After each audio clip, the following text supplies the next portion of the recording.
हम middle class लोगों की सैलरी पूर्णिमा के चांद की तरह होती है। महीने में बस एक बार आती है और धीरे धीरे करके छोटी होते होते मात्र 15 दिनों में गायब हो जाती है। अब चांद तो धीरे धीरे वापस से बढ़ने लगता है, पर हमारा पैसा एक बार खर्च हो गया तो अगले 15 दिनों के लिए उधार, कर्जे या बची कुची सेविंग से निकालना पड़ता है। पर क्या कोई ऐसा तरीका है कि ये पैसा धीरे धीरे घटने की बजाय बढ़ता चला जाए और बढ़ते बढ़ते इतना हो जाए कि हमारी सारी जरूरतें पूरी करके हमें अर्ली रिटायरमेंट और फाइनेंशियल फ्रीडम दिला दे। देखो, वॉरेन बफेट का कहना है कि अगर आपको लाइफ में अमीर बनना है, सक्सेसफुल बनना है, तो आपको कुछ बाकी लोगों से ज्यादा स्मार्ट नहीं, बस बाकी लोगों से ज्यादा डिसिप्लिन्ड होना है। यानी थोड़ा थोड़ा पैसा खर्च करने की बजाय अगर आप इन्वेस्ट करने पर ध्यान दो तो कुछ ही सालों में जो आपको अमीर बना देगा वो है पावर ऑफ कंपाउंडिंग। और ऋषभ और आकाश के साथ भी कुछ ऐसा ही हुआ। तो शौर्य, ऋषभ और आकाश तीन दोस्त रायपुर से मुंबई आए। आंखों में नौकरी के अलग अलग सपने लिए। तीनों के पास अच्छी इंजीनियरिंग की डिग्री थी और साथ ही अमीर होने का सपना भी। ऋषभ का शुरू से रियल एस्टेट की तरफ इंटरेस्ट था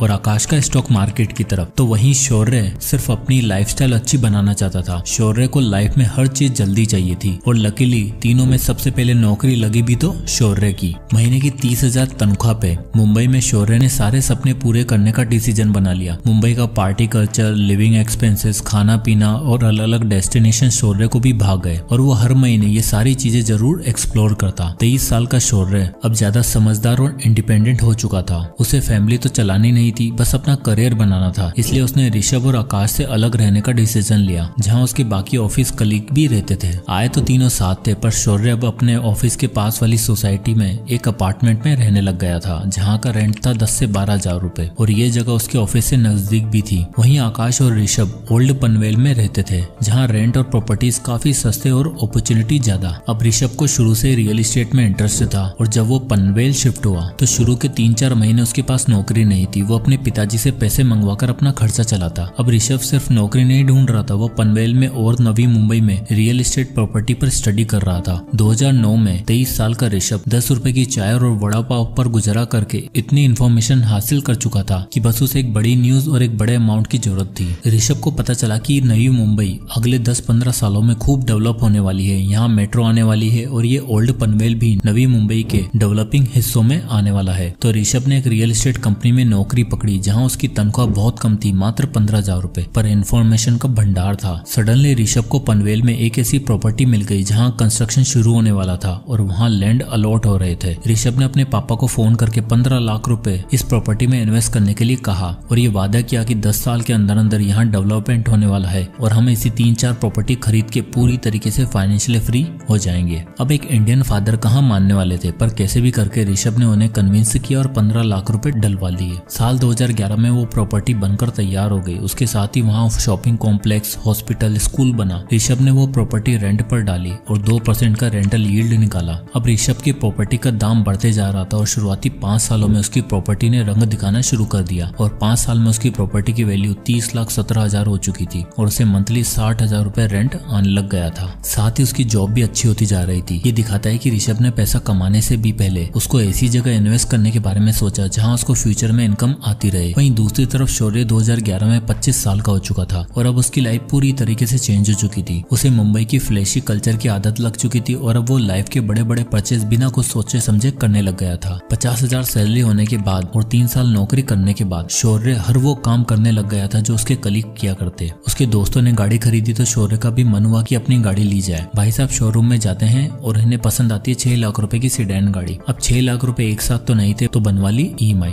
और अब आप यहाँ देख ही सकते हो कि रेंट के साथ साथ शौर्य का 12,000 रुपए का एक और फिक्स्ड खर्चा हो गया है। 50,000 की सैलरी में शौर्य 12,000 रेंट पे करता था और 12,000 गाड़ी की EMI, यानी 24 से 25,000 का खर्चा फिक्स्ड। अब गाड़ी आ गई थी, महंगी बातचीत हो गई थी, तो अब तो जीवन में किसी हमसफर का आना बनता था। और लाइफ पार्टनर आते ही शौर्य ने अपने आप को ऐसे प्रेजेंट किया जैसे उसके पास बहुत पैसा है और वो खूब पार्टी और मजे करता है। शौर्य की पार्टनर ने भी अपने मन में शौर्य के लिए वही इमेज बना ली और अब शौर्य के पास 25,000 एक्स्ट्रा बचते भी थे, अब वो भी नहीं बच रहे थे। धीरे धीरे टाइम बीता। शौर्य अच्छी जॉब की तलाश में स्विच करता रहा। उसने अपनी फैमिली बनाई, शादी करी, पर इस बीच में वो जब भी अपने दोस्तों के बारे में सोचता तब उसे यही लगता कि यार मैं कहां से कहां आ गया हूं और वो लोग अभी वहीं के वहीं पड़े हुए होंगे। फाइनली 11 साल काम करने के बाद जब शौर्य 36 साल का हो चुका था तब उसे ऐसी जॉब मिल गई थी जहां उसे 1 लाख रुपए पर मंथ मिल रहा था और अब शौर्य को लगा कि टाइम आ गया है खुद का घर लेने का। शौर्य और उसकी वाइफ अब मुंबई में एक अच्छा घर की छानबीन में लग गए थे और फाइनली पनवेल में एक प्रॉपर्टी पसंद आती है, 3 BHK अपार्टमेंट, और वो भी फुली फर्निश्ड, जो उन्हें 90 लाख रुपए मिल रहा था।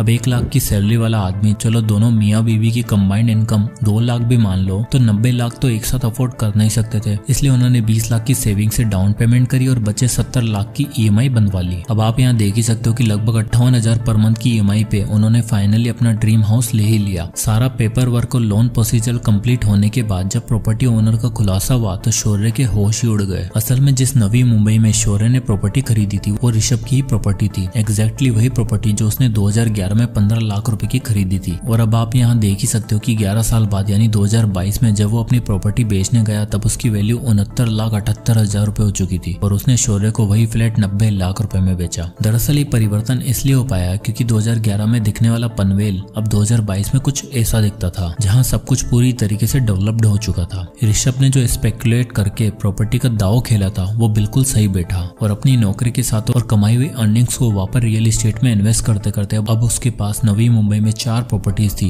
जिसमें से एक खरीदी शौर्य ने। तो जैसे ही शौर्य ने ऋषभ को देखा वो हैरान हो गया और ऋषभ ने उससे मिलने के बाद बताया कि भाई मैंने इन 13 सालों में 4 प्रॉपर्टी खरीद ली है। दरअसल मैं नवी मुंबई में तब इन्वेस्ट किया था जब वो डेवलप हो रही थी और रियल एस्टेट इकलौती ऐसी चीज है जो इन्फ्लेशन के दायरे में इतनी नहीं आती। उल्टा इन्फ्लेशन के साथ साथ रियल एस्टेट भी ग्रो होता है और साथ ही बढ़ती प्रॉपर्टी के रेट्स भी और आसपास होती डेवलपमेंट के साथ रेंट भी इंक्रीज हो जाते हैं, यानी पावर ऑफ कंपाउंडिंग के साथ पावर ऑफ रेंटिंग भी। 36 की एज में ऋषभ के पास इतना पैसा था कि वो आराम से रिटायर हो सकता था और उसका एसेट उसे पैसा कमाकर दे रहा था। वॉरेन बफेट कहते हैं, if you don't find a way to make money while you sleep you will be working till your last breath. और कुछ ऐसा ही हाल था शौर्य का। इन दोनों में बातचीत चली रही थी कि इतने में आकाश का जिक्र हुआ। शौर्य ने पूछा कि आकाश कहाँ है आजकल, नौकरी के लिए कहीं धक्के तो नहीं खा रहा? तो ऋषभ ने बताया, नहीं भाई, उसकी गेम तो एकदम अलग है। उसने 2 साल नॉर्मल जॉब करने के बाद दलाल स्ट्रीट में नौकरी करी और अब वो वहीं पर प्लेस्ड है। रुक, उसको भी बुलाता हूँ। आकाश का इंतजार करते शौर्य और ऋषभ दोनों एक होटल में बैठे हुए थे। तभी आकाश एक ट्रू जेंटलमैन सेंस में अपनी गाड़ी से उतरता है और दोनों से बड़े दिनों बाद मिलकर बहुत खुश होता है। आकाश का सिंपल वे ऑफ लिविंग देखकर शौर्य पूछता है कि भाई तुम्हारा क्या हाल है, लाइफ में कुछ हुआ कि नहीं, पैसा रुपया कमाया कि नहीं ढंग से? इस पर आकाश बड़ी ग्रेसफुली रिप्लाई करता है कि भाइयों बस अगले 5 सालों में रिटायर होने वाला हूँ। शौर्य मन ही मन सोचता है कि एक साला रिटायर भी हो गया है और एक 5 साल बाद होने वाला है और मैं अकेला अगले 20 साल तक घर की EMI भरने के लिए काम करूंगा क्या? आउट ऑफ क्यूरियोसिटी शौर्य पूछ ही लेता है कि भाई 5 साल में कहीं लॉटरी तो नहीं लगने वाली? इस पर आकाश उन दोनों को अपनी लाइफ स्टोरी बताता है। कहता है कि मेरी कोई लॉटरी नहीं लगने वाली, बल्कि मैं सेविंग्स रूल और कंपाउंडिंग रूल की मदद से पैसा कमाया है और अब इतना हो चुका है कि बस 3-4 साल बाद रिटायर हो जाऊंगा। तो आकाश कंटिन्यू करते हुए बताता है कि हुआ यूं कि मेरी पहली नौकरी लगी एक ट्रेडिंग कंपनी में एज एन IT टेक्नीशियन। वहाँ मेरा काम तो अलग था पर मैंने स्टॉक मार्केट के कुछ दाव पेच सीखे और अपनी 25,000 की सैलरी में से कुछ पोर्शन सेव करके इन्वेस्ट करता रहा। इन्वेस्ट करने के लिए मैंने जिस सेविंग मेथड का यूज किया था वो था 50-30-20 रूल। मैंने 25,000 की सैलरी में से 50% हिस्सा अपनी नीड्स के लिए रखा, 30% वॉन्ट्स और एंटरटेनमेंट सोर्सेज के लिए और बाकी बचा 20% यानी 5,000 रुपए SIP के थ्रू इन्वेस्ट किया। आकाश ने बताया कि उसे सबसे पहले मार्केट के बारे में सीखना था और इन्वेस्टमेंट के लिए जो सबसे बेस्ट चीज थी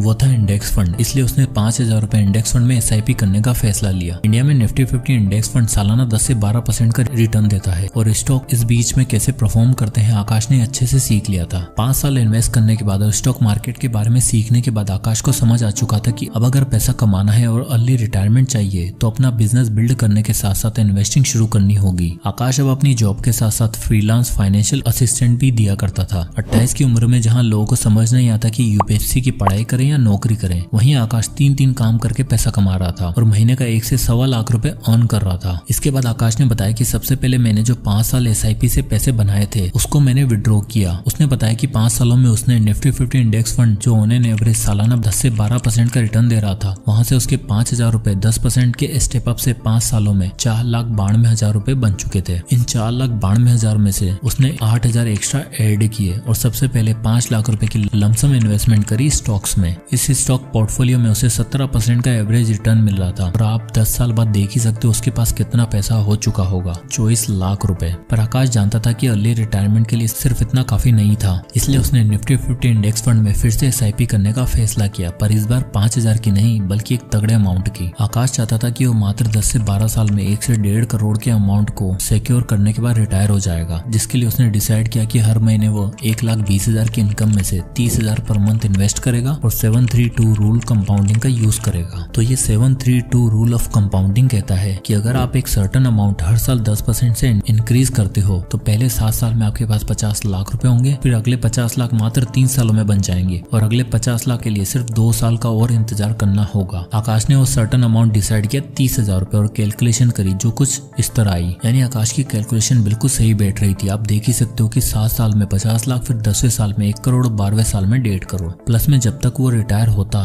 तब तक उसके पास 25 लाख के स्टॉक भी तो था जिससे उसे डिविडेंड भी मिल रहा होगा। पर इस कैलकुलेशन में एक बहुत बड़ी दिक्कत थी। आकाश ने सोचा 1.5 करोड़ रुपए जो 12 साल बाद कैलकुलेशन में शो हो रहे हैं, क्या 12 साल में इन्फ्लेशन के बाद भी इनकी वैल्यू सेम ही रहेगी क्या? तब उसने इंडिया में चल रही 6% एवरेज इन्फ्लेशन को भी एडजस्ट करा, जिसकी कैलकुलेशन कुछ इस तरह थी। आप यहाँ देख ही सकते हो इन्फ्लेशन एडजस्ट करने के बाद उन 1.5 करोड़ की एक्चुअल वैल्यू मात्र 71 लाख रुपए होगी। तो आकाश को ये समझ आ चुका था कि 30,000 रुपए से तो काम नहीं होने वाला है। उससे अपनी रिटायरमेंट के लिए 1 करोड़ की जरूरत थी जो 30,000 पर मंथ की SIP से अचीव नहीं होने वाला था। इसलिए उसने पहले दिन से 50,000 पर मंथ इन्वेस्ट किया और अब आप रिजल्ट देख ही सकते हो। 732 रूल ऑफ कंपाउंडिंग, उसका 1 करोड़ का टारगेट 12 साल में आराम से अचीव हो जाएगा, वो भी आफ्टर इन्फ्लेशन। यानी अगर तीनों दोस्तों में देखा जाए तो आकाश ने बाकी दोनों को आराम से आउट प्ले कर दिया। चलो ऋषभ को तो रियल एस्टेट में पावर ऑफ कंपाउंडिंग देखने को मिल गई और 36 की एज में वो फाइनेंशियली फ्री भी हो गया। अब देखो रियल एस्टेट में आपको बल्क में कैपिटल चाहिए जो सही टाइम पे ऋषभ के पापा ने डाल दी। पर आकाश की टेक्निक और मल्टीपल इनकम सोर्सेज से पैसा कमाने की अप्रोच सबसे ज्यादा रियलिस्टिक और एप्लीकेबल लगती है, जिसको शौर्य ने कभी समझने की कोशिश ही नहीं करी। अभी 36 की एज में ऋषभ रिटायर हो चुका था और आकाश भी 3-4 साल बाद रिटायरमेंट लेने ही वाला था। पर शौर्य वो तो भी 20 साल और नौकरी करेगा क्योंकि उसके घर की EMI जो चुकानी है, बच्चे का महंगा स्कूल में एडमिशन करवाया है, उसकी फीस भी भरनी है और जो महंगी लाइफस्टाइल शुरू से बनाई थी उसे मेंटेन भी तो करना है, जिसमें आराम से 1 से 1.5 लाख रुपए खर्च हो ही जाएंगे। ये एक सबसे बड़ा डिफरेंस है रिच और मिडिल क्लास माइंडसेट के लोगों में। मिडिल क्लास माइंडसेट के लोग पैसा आते ही उसे 10 जगह खर्च करने की सोचते हैं। आप में से कितने ऐसे होंगे जिनकी सैलरी आने से पहले एक शॉपिंग लिस्ट रेडी होती है? कमेंट में यस लिखो। वहीं एक रिच माइंडसेट वाला इंसान सोचता है कि कितने सोर्सेज से पैसा कमाया जा सकता है और ले रिटायरमेंट कैसे ली जा सकती है। यानी मिडिल क्लास लोगों के पास होता है power of loans and EMIs जो उन्हें एक दिन बर्बाद कर देता है। वहीं अमीर लोगों के पास होता है पावर ऑफ कंपाउंडिंग जो उन्हें आबाद और फाइनेंशियली फ्री बना देता है। जय हिंद।